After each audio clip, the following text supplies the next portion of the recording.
दिन रात एक ही चीज़ को, पढ़ाई को या फिर अपने फील्ड में अपनी चीज़ों को बहुत टाइम देते हैं, इंपॉर्टेंस देते हैं। उसके बाद भी अगर ऐसे ऐसे मंत्री लोग अगर अपने अपने घर के लोगों को नौकरी देंगे तो आखिर हम जैसे युवाओं का क्या होगा? जो हमारे जैसे युवाओं जितना बात सिर्फ एक नौकरी की नहीं है, ये नौकरी तक सीमित नहीं रही है, क्योंकि एक लड़का अगर एक घर में पढ़ता है तो उसके पेरेंट्स जो हैं वो अपने सपने भी उनसे जुड़ के देखते हैं कि हमारा लड़का कल को पढ़ेगा कुछ। नमस्कार, परिचय है दीपांशु यादव और आप देख रहे हैं द रिपोर्टर सर्कल। अभी कई दिनों से लगातार बीजेपी का एक उत्तर प्रदेश के बेसिक शिक्षा मंत्री हैं डॉक्टर सतीश द्विवेदी। असमंजस वाली बात यह है कि द्विवेदी जी लोग कब से गरीबी रेखा में आने लगे। EWS का सर्टिफिकेट उनके भाई बनवा दिए और असिस्टेंट प्रोफेसर का जॉब भी पा गया मनोविज्ञान विभाग में। सिद्धार्थ विश्वविद्यालय जो मंत्री जी हैं वो हैं सिद्धार्थ नगर के इटवा तहसील के विधायक जी के भाई, छोटे भाई असिस्टेंट का जॉब पा जाते हैं। बहुत दिलचस्प बात यह है कि जब कुलपति से पूछा जाता है कि जॉब इनको कैसे मिला तो उन्होंने बताया कि पहले तो 150 हमको फॉर्म मिला था। 150 फॉर्म में अच्छा नंबर था तो इनको मेरिट लिस्ट में 10 मेरिट लिस्ट जो कंफर्म हुआ इसमें ये दूसरे स्थान पे है। और इंटरव्यू में इनका परफॉर्मेंस इतना अच्छा था कि पहले स्थान पे हो गए, इसलिए इनको जॉब मिल गया।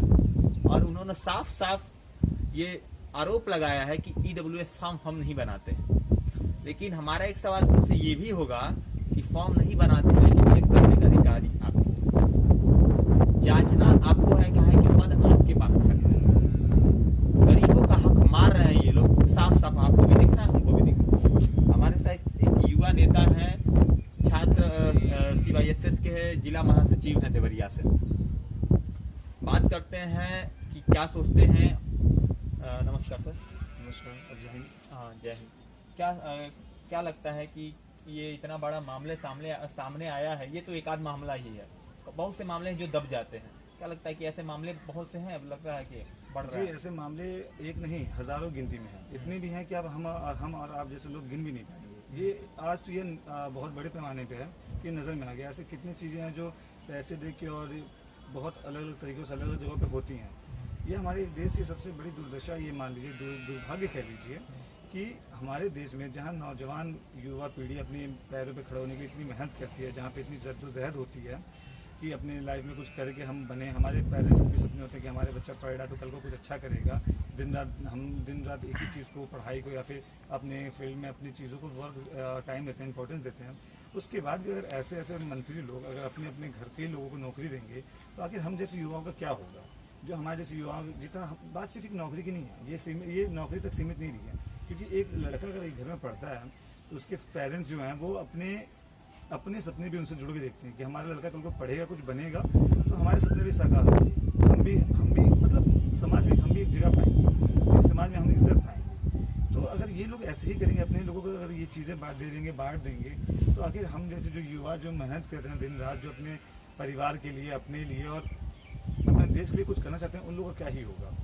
शिक्षा भर्ती 6900 वाली भर्ती आपको मालूम होगी सर, रद्द हो गई। जी बिल्कुल। एक तरफ ये लोग भर्तियां रद्द कर रहे हैं जी।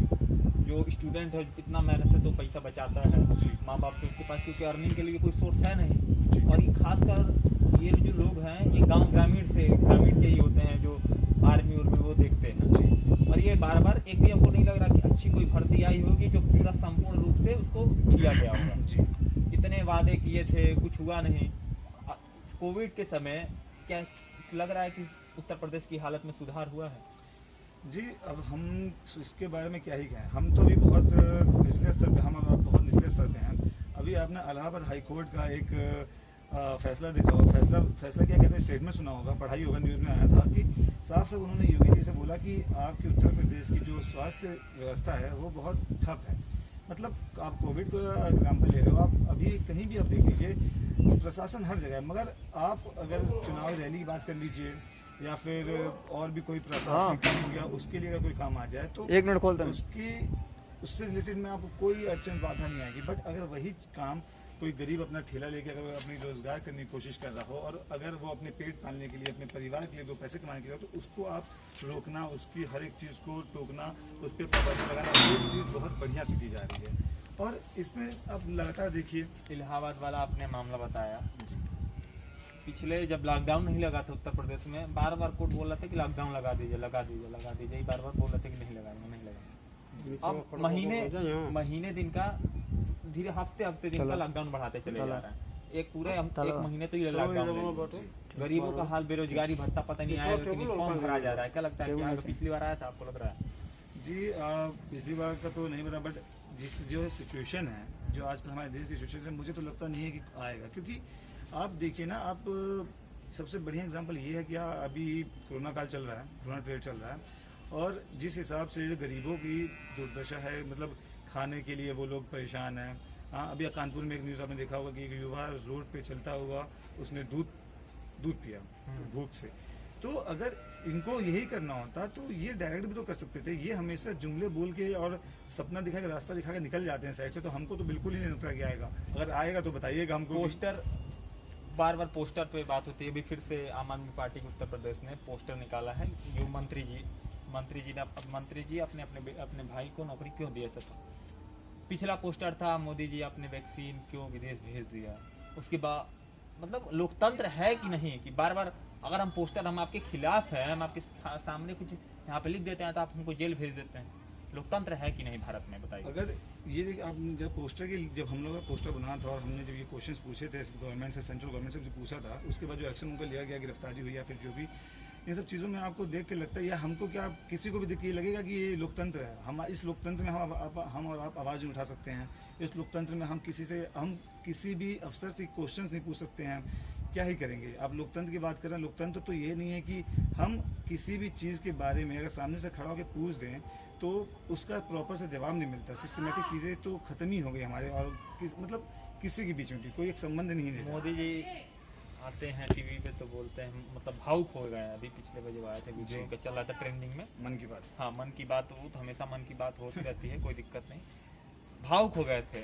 बहुत न्यूज चैनल्स ने ट्रोल किया कि भैया मोदी जी प्रधानमंत्री भावुक हो गए हैं। कोविड में इतने सारे लोग मरे हैं। देवरिया में जिस जिले में रहते हैं वहाँ पे भी बहुत अच्छी व्यवस्था नहीं है।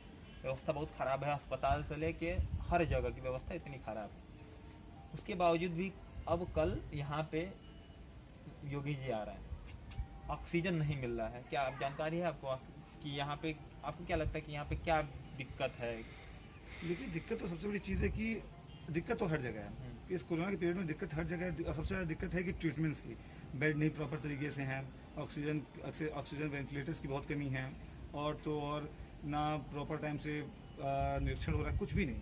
रही बात रैली की, तो जो रैली हो रही है, देखिए जहाँ तक मुझे मानना है कि अगर एक कोरोना इतनी बड़ी महामारी जहाँ हर जगह छाई हुई है, जहाँ हर जगह इतनी बड़ी महामारी चल रही है, उस टाइम में आप सर्वप्रथम आप अपने जनता को और अपने देश के लोगों को हिफाजत की, सबसे पहला एक फर्ज बनता है कि हम उनकी हिफाजत करें। पीछे क्या मालूम नहीं था क्या मोदी जी चाहे योगी जी को कि जो पहला वेव आएगा तो दूसरा वेव भी आएगा? इतना हमारे भारत है, इतने डॉक्टर हैं, इतने, हम तो कॉमन आदमी हैं, हम आप कॉमन आदमी हैं, तो हमको नहीं जानकारी। हमारे पास कोई साइंटिस्ट है नहीं, हमारे पास कोई इंस्टीट्यूट है नहीं, उनके पास तो है। उसके बावजूद भी उनकी जानकारी नहीं हुआ, रैली करते गए। जानकारी हर एक चीज़ की है और उनको हमसे ज़्यादा जानकारी है, पर वो चीज़ ये जो भी ये रैली और ये जो चुनावी मुद्दे जो पार्टीज़ के अटेंड हो रहे हैं या फिर ये मीटिंग्स हो रही हैं या फिर चुनावी रैली के लिए जो इतने बड़े पैमाने पे लोग आ रहे हैं, बुलाए जा रहे हैं, वो भीड़ बैठाई जा रही है, इन सब चीज़ों देख के मुझे तो पर्टिकुलर ये लगता है, मुझे क्या हर देश के मेरे जैसे जितने भी क्वेश्चन जिनके मन में आते होंगे उन सबको यही लगता हो कि हमारे देश की जनता की हिफाजत पहले, या फिर उन कुछ जितने चुनाव हो रहे हैं उन पार्टियों के, उनके लिए उनका चुनावी मुद्दा ज़्यादा इंपॉर्टेंट है। क्योंकि जहां अभी बंगाल का चुनाव हुआ, आपने देखा उसमें कितने बड़े पैमाने पे कितने ज़्यादा भीड़ इकट्ठी थी, वहाँ कोरोना नहीं फैला, जहाँ इस बात है, मगर वहाँ पे कोई प्रोटोकॉल्स का कोई फॉलो नहीं किया गया। क्यों? क्योंकि वहाँ ज़रूरी था, वहाँ पे बात थी अपने पार्टी के जीतने की, हारने की, और वहाँ पे बात थी अपनी इज्जत की।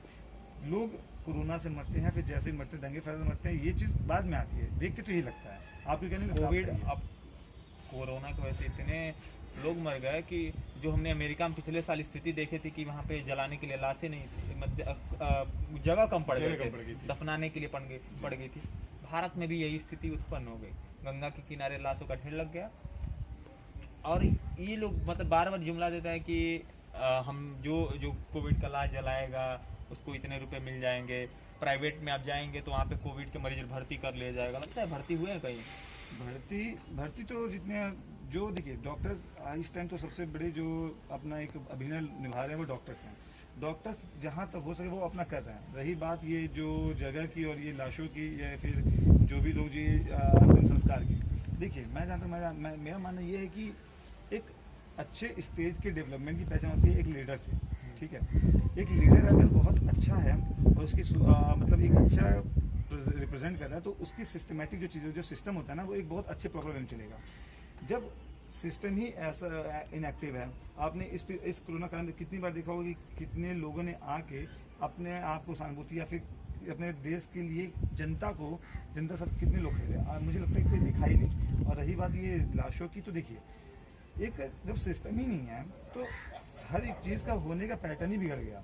लोग भी परेशान हो जाते हैं कि आप एक किसी घर में अगर डेथ होती है किसी की और वो इंसान लेके जाता है किसी को अंतिम संस्कार के लिए, तो वो यही चाहेगा ना कि हर एक चीज़ सही से हो।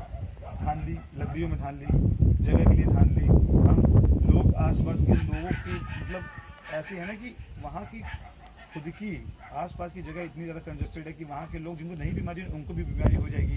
तो आप इन सब चीज़ को देख के बस देखिए कि सिस्टम नाम की जो चीज़ है ना वो है ही नहीं, ना प्रोटोकॉल ना सिस्टम, कुछ नहीं। प्रोटोकॉल बात कर रहे हैं, देवरिया में है, लॉकडाउन है पूरे 20 महीने तक चलेगा। दिखा लॉकडाउन हमारे प्रॉपर है तो लॉकडाउन के नाम पे बस यही है कि आप घर में रह के ये सब चीज़ें बोलने तक ही सीमित है, क्योंकि मार्केटिंग में हमको लगता है कि दुकानें सारी खुल रही हैं, नहीं सामने से तो पीछे से खुल रही हैं, लोग खुद खुलवा रहे हैं। लोग क्या, प्रशासन खुद है, क्योंकि प्रशासन जगह जगह खड़ी है, जगह देखिए प्रशासन खड़ी है, मगर उनके पीछे भी फिर भी काम हो रहे हैं। और पता नहीं प्रशासन क्यों नहीं बनी पड़ी है, इसका जवाब तो मुझे खुद भी चाहिए, जो हमारे गवर्नमेंट है उनसे खुद भी चाहिए कि आखिर इतने सख्त नियम कानून है प्रोटोकॉल से, तो आखिर इतनी बड़ी लापरवाही हो कहाँ रही है। दुकानें अभी भी खुली हैं, व्यापार अभी भी चालू है, लोगों की आवाजाही अभी भी है। ठीक है, ये सब चीज़ें कहाँ हैं? कोई सिस्टम के नाम पे कोई चीज़ दिख ही नहीं रही हमको। जैसा हमने इनसे बात किया, इन्होंने जो भी बात किया एक सामाजिक मुद्दों को निकाला, अपने जो बताया, आपको बताया, हमको बताया। कड़ी बात ये है कि व्यवस्था हर जगह पर फीकी पड़ी है। उसके बावजूद भी मुद्दा इसलिए उठ गया क्योंकि वो 2-4 बड़े लोग थे, ट्विटर पर ट्वीट कर दिए। असल में मुद्दा बहुत से हैं जो हमको और आपको और प्रशासन को अभी तक जानकारी नहीं है, क्योंकि वो ट्विटर पे, उनके पास मोबाइल ही नहीं है तो ट्विटर पे निकलते नहीं। अभी बीच में एक वीडियो वायरल हो गया था जिसमें डीएम साहब मार रहे हैं, तो छत्तीसगढ़ का वीडियो था, त्रिपुरा का वीडियो था, उनको मोबाइल फोन भी दिया गया। लेकिन अब जहाँ जहाँ जाएंगे ना, हर जगह पे कहीं ना कहीं अपने पद को लेकर एक वो योद्धा ना, मतलब योद्धा नहीं थे वो, समझिए वो जो पिछले हम आपको वीडियो बताए थे जिसमें हमको योद्धा और एक गुंडे का परिभाषा बताए थे, जिसको हम बता देते हैं, जिसको ताकत का गुरूर होता है वो गुंडा होता है और जिसके इरादों में ताकत होती है वो योद्धा होता है। फिल्म में देखे तो बता दिए थे आपको। बोलने का ये है कि लॉकडाउन चल रहा है, कोई लापरवाही इतनी है, डीएम से लेकर प्रशासन हर कोई सड़क पर घूम रहा है, वेज मोमोज चाउमीन खा के बैठ जाते हैं लोग, निकलते हैं, घूमते हैं, देखते हैं, पैसा निकाल के बैठ जाते हैं। और जो मंत्री जी वाला मुद्दा है, यहाँ पे सरासर गलती हम आपको बताते हैं कुलपति से लेके मुख्यमंत्री तक है। हाँ, ये है कि विधायक जी हैं, बेसिक शिक्षा मंत्री हैं, तो मामले को दबा दिया जाएगा। लेकिन आप और हम जब तक एक साथ होंगे तब तक इस मामले को दबाया नहीं जा सकता। गरीब का थाली देकर छीना नहीं जा सकता। ईडब्ल्यूएस का कार्ड उनके पास कैसे आ गया, ये सोचने वाली बात है। और बहुत बड़ी बात भी नहीं है सोचने वाली, क्योंकि हम और आप भी फर्जी बनवा सकते हैं, और आप भी बनवाते होंगे, हम भी बनवा लेते हैं, तो इस पे इतनी बड़ी बात नहीं है। लेकिन असल बात ये है कि जब तक आप वो काम करते रहेंगे, हम वो काम करते रहेंगे, तो सरकार है, वो तो कुछ भी करवा सकती है। तो मिलते हैं अगले वीडियो में किसी और मुद्दे को लेकर, किसी और के साथ।